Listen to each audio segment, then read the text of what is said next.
ফলতার BJP নেতা নীলোৎপল হালদারের আবেদন খারিজ। পুলিশের বিরুদ্ধে হুমকির অভিযোগ, আদালতে মামলা করেন তিনি এবং হুমকির অভিযোগেই মূলত আদালতের দ্বারস্থ হয়েছিলেন এই বিজেপি নেতা। ফলতার বিজেপি নেতা নীলোৎপল হালদারের আবেদন খারিজ করা হলো। পুলিশের বিরুদ্ধে হুমকির অভিযোগে আদালতে মামলা করেছিলেন তিনি, সেই আবেদন খারিজ করে দিল আদালত।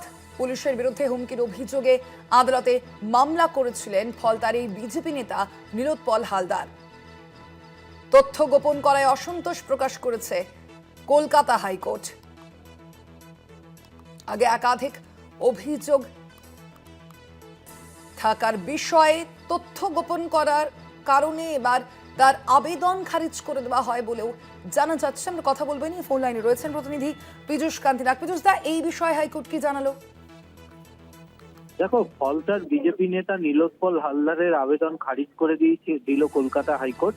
এবং শুধু তাই নয় যে তিনি তথ্য গোপন করেছেন কলকাতা হাইকোর্টের কাছে, এমনটাই অভিযোগ নথিপত্র দেখার পর বিচারপতি সৌগত ভট্টাচার্য তার আইনজীবীকে ভর্ৎসনা করেন। মূলত এই নীলোৎপল হালদারের দাবি ছিল যে তাকে 17 এপ্রিল পুলিশ তুলে নিয়ে গিয়ে তাকে থানায় নিয়ে যায় এবং থানার সামনে যে সিসিটিভি ফুটেজ রয়েছে তাই তাকে থানার পেছন দিক দিয়ে ঢুকিয়ে প্রথম ফার্স্ট ফ্লোরে নিয়ে গিয়ে একটি ঘরে বন্ধ করে রাখে এবং রাত পর্যন্ত তাকে মারধর করা হয় এবং তাকে বলা হয় যে যাতে তিনি কোনো রাজনৈতিক কর্মকাণ্ডে যোগ না দিতে পারেন, তাই তার হাইকোর্টের কাছে তার আবেদন।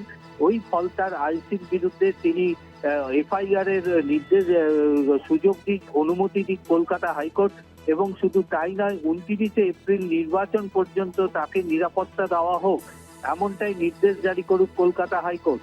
এরপর সরকারের পক্ষ থেকে একটি নথি জমা পড়ে কলকাতা হাইকোর্টে এবং সেখানে আইনজীবী অমল সেন ওই নথি রিপোর্ট দেখিয়ে উল্লেখ করেন 2021, 2022 এবং 2026 সালে তার বিরুদ্ধে এই ফলতা থানায় বিভিন্ন অভিযোগ দায়ের হয়েছে।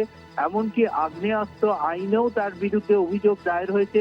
2026-এর 81/26 কেস নাম্বারে ভিত্তিতে তাকে সেদিন থানায় ডেকে পাঠানো হয়েছিল, তাকে জিজ্ঞাসাবাদ করা হয় এবং তার যে স্টেটমেন্ট অর্থাৎ জবানবন্দিও নথিভুক্ত করে পুলিশ। সুতরাং তার বিরুদ্ধে, পুলিশের বিরুদ্ধে যে অভিযোগ তিনি তুলছেন তা সর্বৈব মিথ্যা। এই নথি হাতে পাওয়ার পরই বিচারপতি সৌগত ভট্টাচার্য ভর্ৎসনা করে তার আবেদন খারিজ করে দিয়েছে।